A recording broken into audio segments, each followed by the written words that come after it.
Grandfather in 1927 in an area known as Book Row around the corner.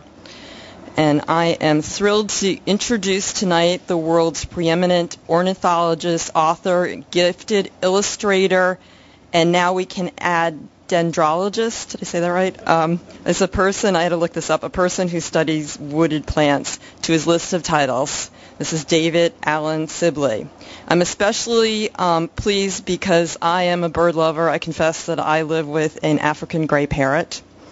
And I've been recommending and giving his guidebooks as gifts for 9 years. So we're here to talk about his latest book, The Sibley Guide to Trees, which will be a necessity for every tree lover, traveler, naturalist. And this will be the new benchmark for field guides to trees. For a little bit of David's background, he began to draw and watch birds at the age of 7. And since the 1980s, he's traveled throughout North America, studying the natural world, both on his own, and he led bird watching tours.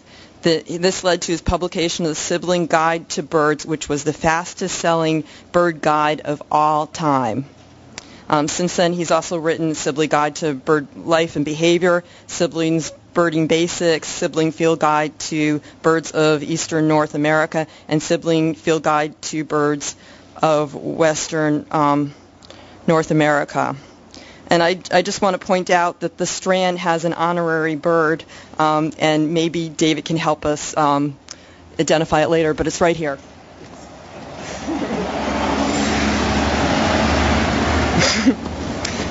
So for a little bit of today's format, David will give a presentation, and then we're going to open up the mic to your questions. And if you don't mind just standing up, just so everybody else can hear it, we're going to have a roving mic.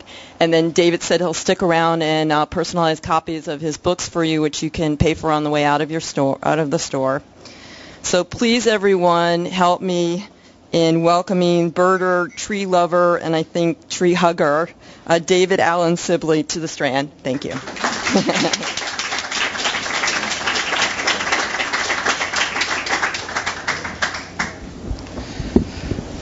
Well, thank you.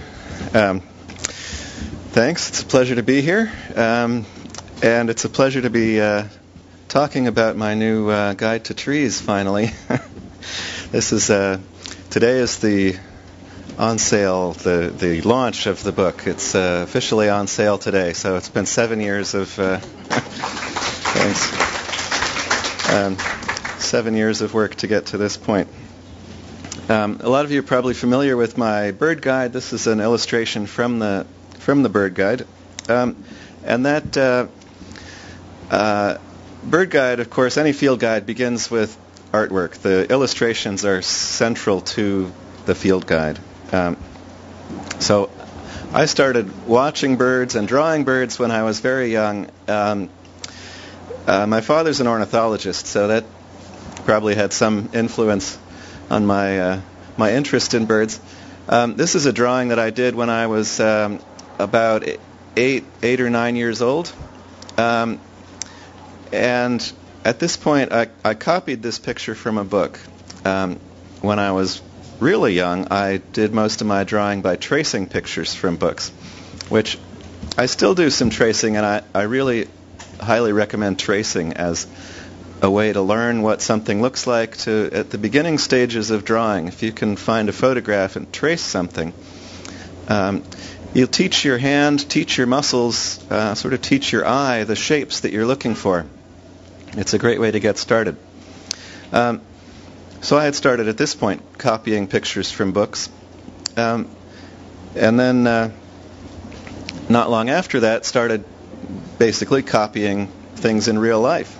I think the impulse to draw something is really the same as the impulse to write in a journal. It's just seeing something in nature, something in the course of the day that I respond to emotionally, that I want to remember, that I want to have some keepsake of.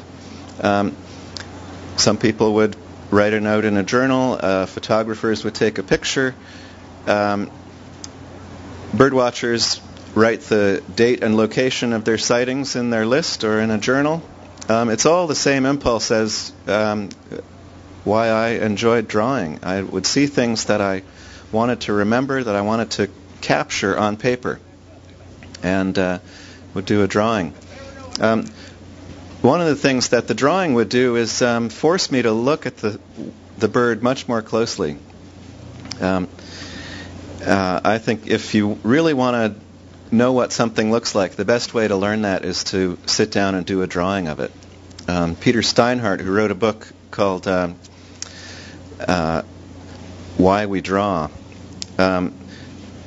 said in there, a drawing is a picture of our understanding. And that really resonated with me. I think that's very true. Just in order to do this simple, relatively simple sketch of a white-winged crossbill, I had to sit and watch the bird and basically interview it, ask a series of questions. How big is the head? How long are the wings? What shape are the markings on the wings? How long are the legs? So instead of just looking at it, seeing the white patches on the wings and the crossed bill and identifying it as a white-winged crossbill, I had to really look at the whole bird and really get to know it. And this is 15 years later.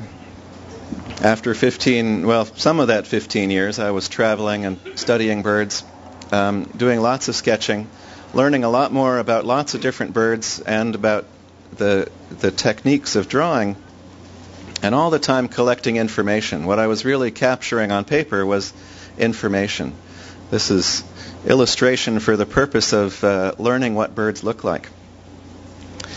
And all the time I was thinking about field guides, but even a sketch like this is probably the result of maybe half an hour of watching this bird. And I'm trying to draw the typical posture, the typical shape. So I'm watching it in lots of different movements, lots of different lighting, and trying to sketch what that species typically looks like. I'm not trying to capture that individual bird at a moment in time. I don't want it to be an individual bird. I want it to be the species. So this drawing is actually more useful from a field guide point of view. It's stripped down to just the basics of the information that you need to distinguish these two species of hummingbirds. Really, you don't need to know that these two species are both green on the back and sort of grayish white underneath. That's irrelevant. They're both the same, but the differences between them are all in the proportions, the shape, the posture, and they're subtle, so they'd get lost if you had a lot of other details in there. So this again is trying to capture the differences between these two species, but in a way that kind of strips away all the non-essential information. It's almost a caricature of the distinguishing features of those birds. So I started working on paintings for the bird guide, and at first I was doing paintings like this, these two species of loons, and I was putting a lot of detail into the paintings. There's a lot of subtlety of shading, shadows, and